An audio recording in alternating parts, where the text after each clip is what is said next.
सत्ता कुणाचीही असो, अजित पवार म्हणजे उपमुख्यमंत्री हे समीकरण जुळलेलं आहे. ते नेहमी सत्ताधाऱ्यांसोबतच का बसतात?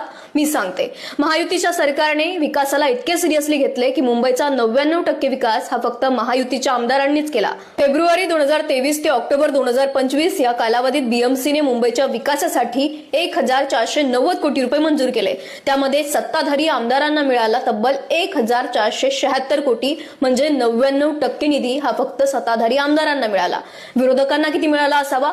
0.9% म्हणजे 13 कोटी, आणि तेही फक्त एका आमदार काँग्रेसचे अमीन पटेल यांना. मुंबईतील शिवसेना ठाकरे गटाचे 10 आमदार, काँग्रेसचे 2 आमदार आणि समाजवादी पक्षाचा 1 आमदार, अशा 13 आमदारांना त्यांच्या मतदारसंघांच्या विकासासाठी किती निधी मिळाला असावा?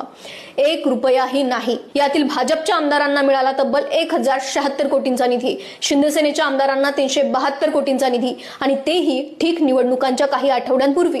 आता असं समजू नका की मी विरोधकांसाठी बोलत आहे. हा विरोधकांवर झालेला अन्याय नाही, हा त्या मतदारसंघातील लोकांवर झालेला अन्याय आहे. या निधीतून शौचालय, पाणी, रस्ते अशा समस्या मार्गी लागत असतात. नक्कीच इथे नेत्यांच्या इच्छाशक्तीचा देखील प्रश्न येतोच. पण आता समजले की उपमुख्यमंत्र्यांची खुर्ची अजित पवारांकडून का सुटत नाही ते.